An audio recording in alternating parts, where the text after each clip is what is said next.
What's going on, YouTube? I am Cycling Uphees, and this is Let's Play Knights of the Old Republic. Well, this is my first ever solo Let's Play, long awaited by the way, and I always told myself my first game to Let's Play would be Knights of the Old Republic, because it's definitely my favorite Star Wars game and one of my favorite games of all time. In the Game Developers Choice Awards in 2004, it won Game of the Year. Also, IGN in 2007 listed it as number 27 on its list of top 100 games of all time. So it has quite a pedigree and quite a story. It's won numerous awards for Best Story, as well as Best Sound. And the characters are very complex. There's a lot of different variation that you can play through. It's just a really well-rounded game. Very well made. So on that note, let's get into a very important part of this game, which is character creation.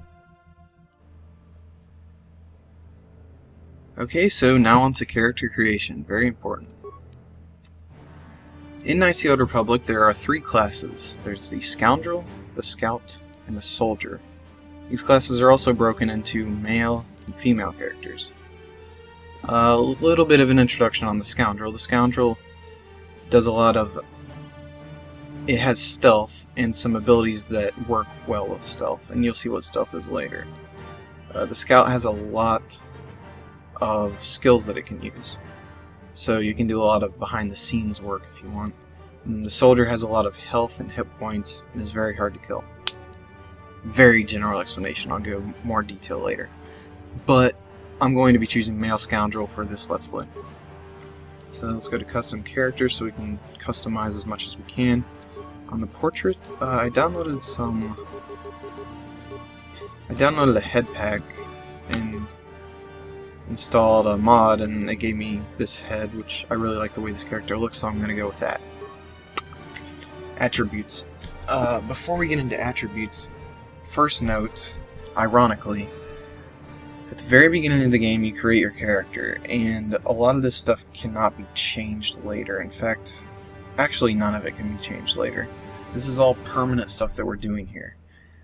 That being pointed out, it is very hard the first time that you play through the game to know what to do. In fact, it's impossible. So the first character that you make, if you've never played this game before, would probably have been a pretty bad character, because you don't know what a lot of these things mean. That's why I think this game has a lot of good replay value, because if you play it again, you're going to be able to do a lot better. At least with the creation. So let's get into attributes. There's six different attributes here, all controlling different things. I'll just do a brief rundown of them. Strength controls your likeliness to hit with melee weapons, in other words, swords, lightsabers. It also increases your damage with those weapons. Dexterity basically modifies your defense. Now, defense in this game works a little differently than most other games. In other games, your defense is usually how much damage you take whenever you get hit, and higher defense would reduce the damage that you take. In this game, it works a little differently in that it's not how much damage you take, but it's how likely you are to get hit. So a really high defense, you're going to dodge a lot. A low defense, you're not going to dodge as much. Really, it equals out to about the same difference in the end, though. Constitution, very simply, is how much health you have, how many hit points, how hard it is for the enemies to kill you. Intelligence, and we'll get to skills right after this, but intelligence basically determines how many skill points you get whenever you level up. Wisdom and charisma can kind of blend into the same thing, which is they affect your force powers. Let me see if I can get this straight here. Let's see. They both, if I remember correctly, they both determine how many force points, not skill points, but force points you get when you level up. So both of these stats are determinative of that. Wisdom makes it easier for you to hit enemies with your force powers, so a higher wisdom would make it easier to hit enemies each time you attack them. And it makes also harder for them to hit you. Charisma affects your persuade skill, which is one of the skills that we're going to get to, but more importantly, it allows your party members to do more damage, and it makes it easier to use a dark side force power if you are a light side, or a light side force power if you are a dark side. Now that we've explained all of those, generally for a scoundrel you're going to go Scoundrel Consular, which is sort of the path from character to Jedi. You would set your character up that way, generally putting points in wisdom and charisma, maybe dexterity. But I'm going to go a different direction on this one, and I'll show you why later. So let me set up these stats. For dexterity, I want the modifier to be +2 on the low end. So we got it to +2, that's 14. Strength, I'm going to max it out, because I plan to use melee. Yeah, actually melee with this character, even though he is a scoundrel. Constitution, I'll just dump the rest of it in there, so I can have high HP. Basically, if you haven't figured it out yet, for those of you who do know the game, I plan to become a Jedi Guardian. And the combination of Scoundrel Guardian yields a lot of benefits that a lot of people have not seen. But we'll get to that. The reason I'm leaving these empty is because I do not plan to use many force powers with this character, and intelligence is not at all important to me with this build.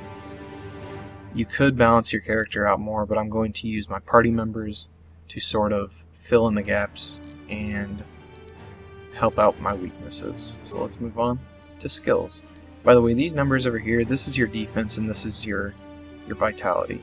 Basically those points reflect sort of how I set up my attributes. Now skills, I looked at these beforehand just to get a little bit of an idea. I think I'm going to put, you see I have 12 skill points now. By the way, some of these are cross-class skills in case you haven't noticed. I'm sure a lot of you know that. If you haven't seen this game, then you have no idea. Cross-class skills, basically, they're not even really worth leveling out for us. We're just going to stick to the class skills: Demolitions, Stealth, and Persuade. I'm not going to explain all these, I'll explain them as I go. I feel like this is taking too long anyway. So feats. It gives us a few to start with. I'm going to show you some of the specific ones to our class Scoundrel. This feat is called Sneak Attack 1. Basically, whenever you do, it adds a damage modifier whenever the target can't respond to the attacker. In other words, if you attack the target whenever it doesn't see you, maybe shooting it from behind, or if it's stunned. Or if you're in stealth mode, the first attack out of stealth mode adds that modifier. So we got that one. And then Scoundrel's Luck.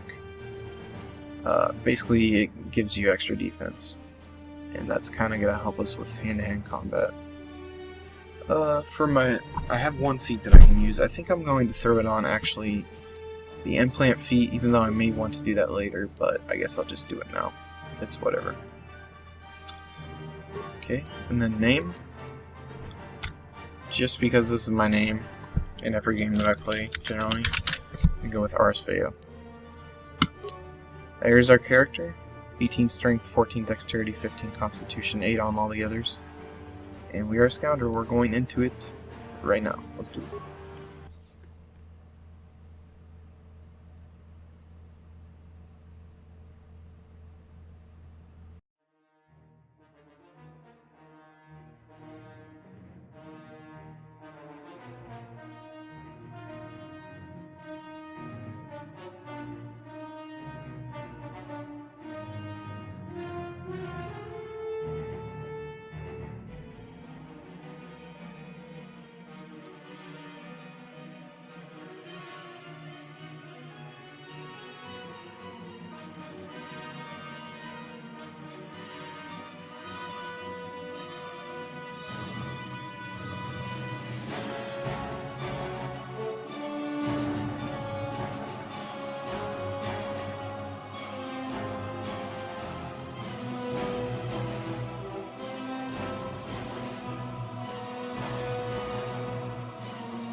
ambushed by a Sith battle fleet. The Endar Spire is under attack. Hurry up, we don't have much time. Who are you? I'm Trask Ulgo, ensign with the Republic fleet. I'm your bunkmate here on the Endar Spire. We work opposite shifts. I guess that's why you haven't seen me before. Now hurry up! We have to find Bastila. We have to make sure she makes it off the ship alive. Who's Bastila? Bastila is the commanding officer on the Endar Spire. Well, not an officer, really. But she's the one in charge of this mission. One of our primary duties is to guarantee her survival in the event of an enemy attack. You swore an oath just like everyone else on this mission. Now it's time to make good on that oath. I know all about your reputation. How you used to smuggle spice and blasters along the Corellian run. I guess the Republic figured since they couldn't catch you, they might as well hire you. And I'll admit, the Republic is in desperate need of someone with your kind of skills. Desperate enough to overlook your shady past. But now that you signed on for this mission, you're part of the Republic fleet. And Bastila needs all troops at her side during this attack. Interestingly, that previous dialogue is dictated by which class you choose, so since I chose Smuggler, then he talked about my shady past. So hurry up and grab your gear. You need to suit up so we can get out of here. By the way, I'm going for a light side run here. Basically, if I do another Let's Play, it's going to be the sequel to this game, and I'm going to do a dark side run, so I'm going to start off with the light side.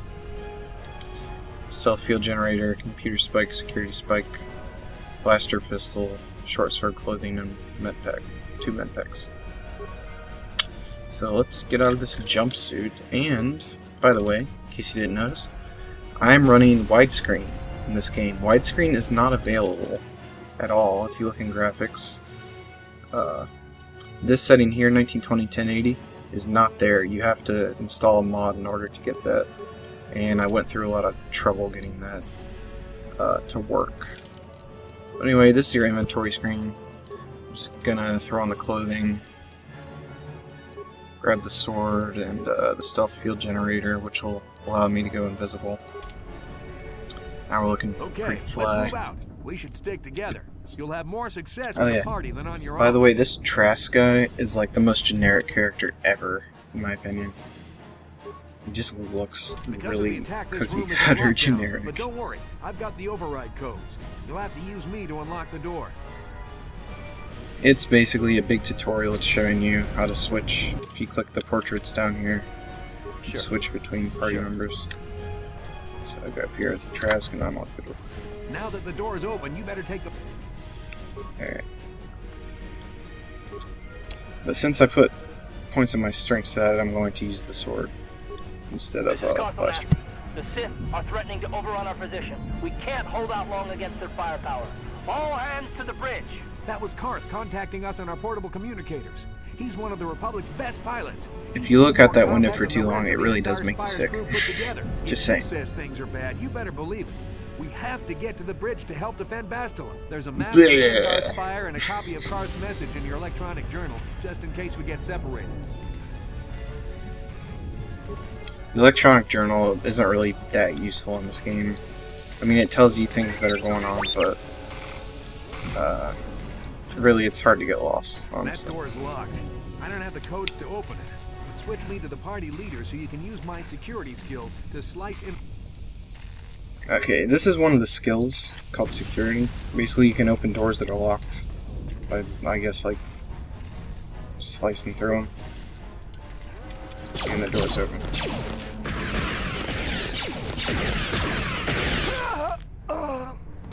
These Sith must be the advanced boarding party for the Republic! Okay, so we're just gonna run in.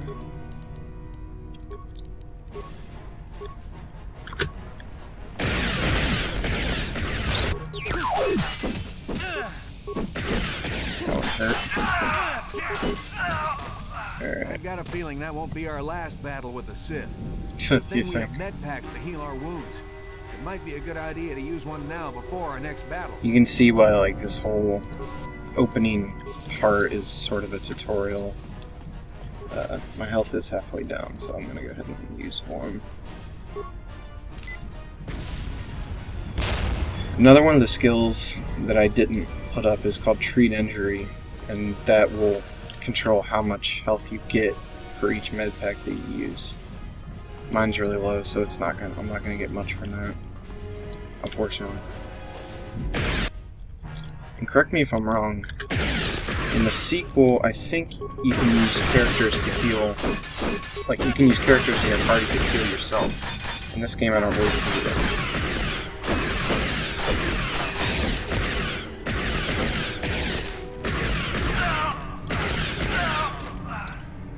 Just taking some heat there, but I'm good. Short sword, long sword, combat suit. Combat suit's gonna help me. Give me more armor so I can take more hits. And some credits and a med pack, also helpful.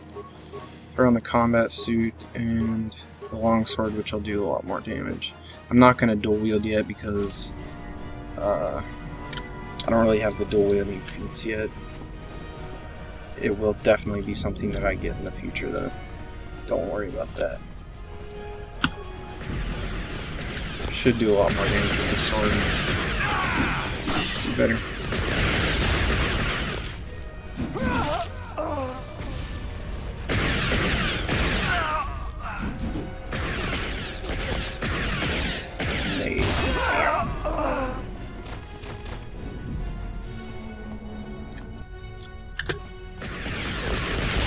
Basically gonna charge in.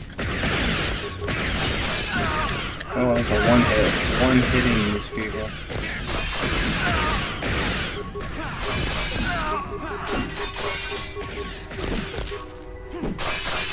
Bam. Win a lot better than the first time around. It's kind of what this build is set up to do, is especially late game, is set up to punish with critical hits and extra damage. Melee combat. I've never used this build actually. It's a little against the grain. It's a little different from the norm, because you're starting out with a character that isn't necessarily. Oh, I'm stuck. You see that? Getting stuck all the time. Starting out with a character that isn't necessarily built for hand-to-hand combat, and developing him into a character that has a unique version of hand-to-hand combat.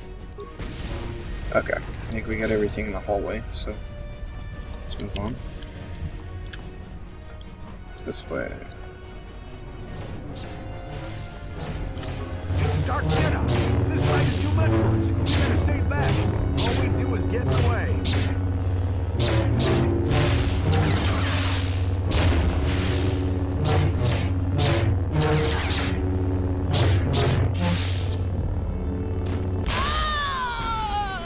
That was one of the Jedi accompanying Bastila. Damn, we could have used her help.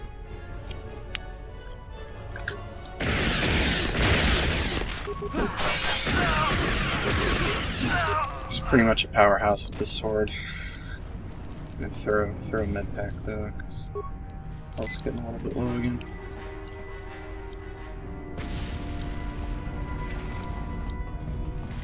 There's that door that we couldn't go through.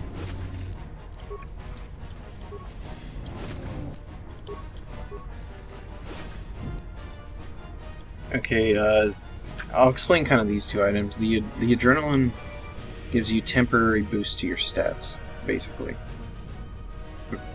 Coincidentally, I always forget that I have these, but I should start remembering that. And then the vibration cell is an upgrade component for a melee weapon, like a sword, like I'm using. And you can't upgrade until you find a workbench, which we won't see one for a little bit. We'll see one right after this first opening sequence. Bastila's not here on the bridge. They must have retreated to the escape pods. We better head that way too. The Sith want Bastila alive, but once she's off the ship, there's nothing stopping them from blasting the Endar Spire into galactic dust. That's always nice. Yeah, so that little jingle that you heard before the cutscene means that I just leveled up. Well, I got enough experience to level up. I haven't leveled up yet.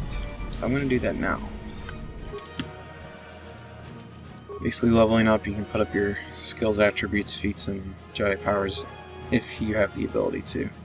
Okay, they're giving me 3 points here, so I'm just going to throw them in each of the 3 that I'm working on: Persuade, Stealth, and Demolitions.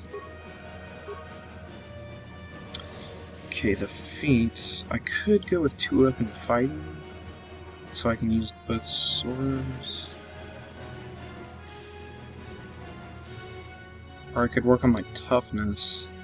Alright, I'm going to throw it into weapon fighting. Basically, if you're using two weapons or a double-bladed weapon, your offhand takes a penalty. Let me see.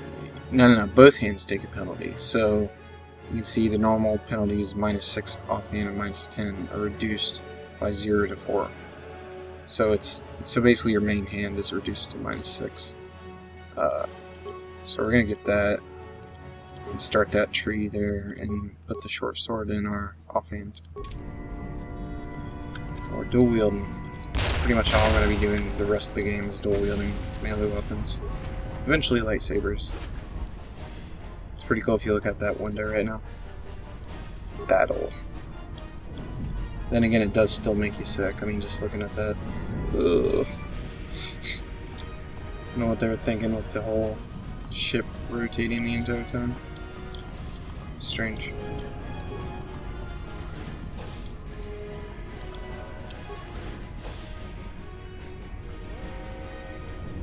There's something behind here. Damn, another Dark Jedi! I'll try to hold him off. You get to the escape pods. Go! By the way, that Dark Jedi, you will see him later in the game. Spoiler alert! Oops, said it too late. Kind of said those two out of order there, but yeah, you'll see him. Let's see, was this the door? Yeah, that's the door I went to. Yeah, let's roll. Now we're alone, as you can see, by ourselves. Nobody but us. This is Carthel Nassi on your personal communicator. I'm tracking your position through the Endar Spire's life support systems. Basila's escape pod is away. You're the last surviving crew member on the Endar Spire. Now, I can't wait for you much longer. You have to get to the escape pods. But be careful. There's a Sith patrol just down the corridor. Use your stealth skill to sneak past him. I'm actually going to do that. Stealth is down here. Click it and go invisible.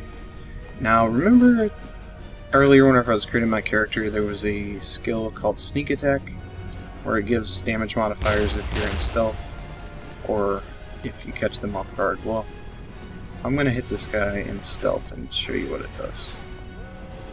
What it does is extra damage, and I guarantee a one-hit kill. Okay, never mind.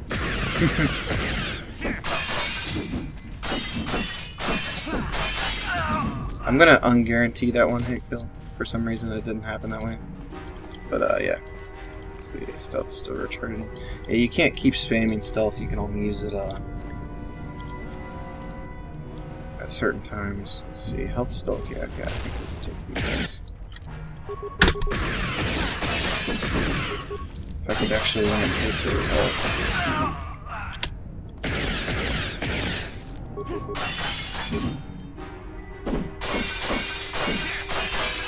Be careful.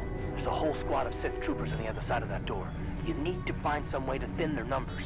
You could reprogram the damaged assault droid to help you, if you have enough repair parts. Or you could use computer spikes to slice into the terminal and use the Endar Spire's security systems against the Sith.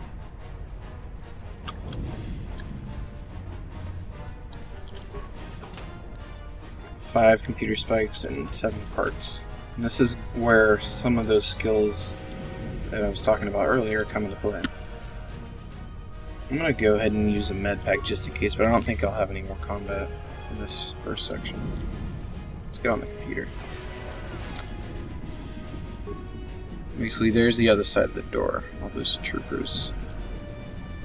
For 5 spikes, I can overload the power conduit. You can see down here I have 6 spikes. This is not really something that I'm going to be doing a whole lot in this game because I don't have these skills, but for now I can do it. Let's watch what happens.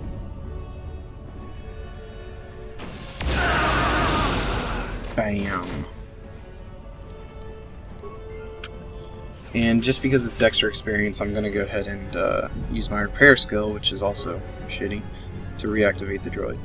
8 repair parts. This activating shields takes 4 and engaging the droid takes 4. Gives me another 130 experience points towards my next level.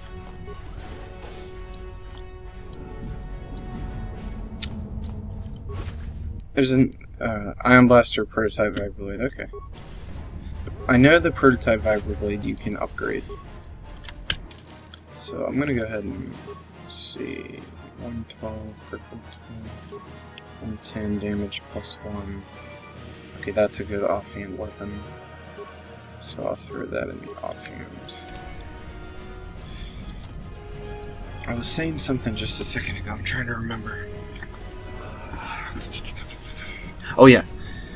Another thing that I'm doing in this run that I've never tried is I am going to, once I get to level 5, I'm not going to level up until I am a Jedi. What that does is it allows you to get more force powers if you hold your levels until you turn Jedi. But it makes the game really hard at the beginning, so that's going to be a struggle for us. You've made it just in time. There's only one active escape pod left. Come on, we can hide out on the planet below. Who are you? I'm a soldier with the Republic, like you. We're the last 2 crew members left on the Endar Spire. Bastila's escape pod's already gone, so there's no reason for us to stick around here and get shot by the Sith. Now, come on, there'll be time for questions later. Alright. Well, that's about it for this place. Let's get out of here. Last escape pod. Use the escape pod.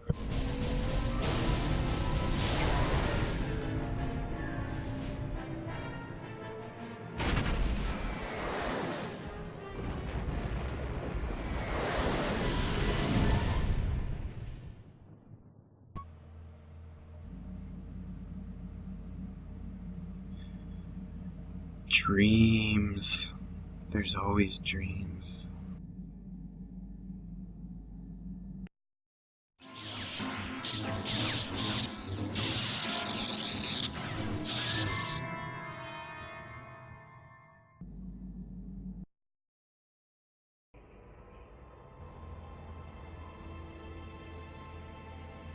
Well, after we crashed, we're finally waking up, it seems. Good to see you up instead of thrashing about in your sleep. You must have been having one hell of a nightmare. I was wondering if you were ever going to wake up. I'm Karth, one of the Republic soldiers from the Endar Spire. I was with you in the escape pod. Do you remember? Strange dream like a vision. RSV, by the way, can I get your card? Marisfeo, by the way, how do we get here? I've been out of consciousness for a couple of days now, so I imagine you're pretty confused about things. Try not to worry. We're safe. At least for the moment. We're in an abandoned apartment on the planet of Taris. We were banged up pretty bad when our escape pod crashed, but luckily I wasn't seriously hurt. I was able to drag you away from our crash site and all the confusion, and I stumbled into this abandoned apartment. By the time the Sith arrived on the scene, we were long gone. By the way, sorry guys, this part is a lot of dialogue. You just kind of have to get through it. The other episodes will be more interesting. So are we going to wait for the Republic to rescue us? Taris is under Sith control. Their fleet is orbiting the planet, they've declared martial law, and they've imposed a planet-wide quarantine. But I've been in worse spots. I saw on your service records that you understand a remarkable number of alien languages. That's pretty rare in a raw recruit. But it should come in handy while we're stranded on a foreign world. There is no way the Republic will be able to get anyone through the Sith blockade to help us. If we're gonna find Bastila and get off this planet, we can't rely on anybody but ourselves. She's the one for the Endar Spire, right? That smack to your head did more damage than I thought. Bastila's a Jedi. She was with the strike team that killed Darth Revan, Malak's Sith Master.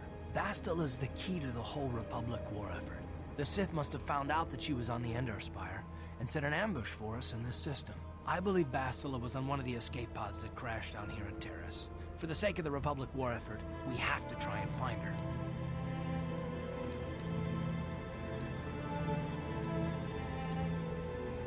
Any idea where we should start looking? While you were out, I did some scouting around. There are reports of a couple of escape pods crashing down into the Undercity. It's probably a good place to start.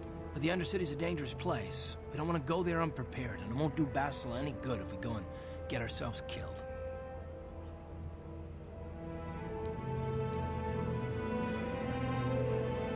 The sooner the better. Good idea. We can use this abandoned apartment as a base. We could probably get some equipment and supplies here in the upper city.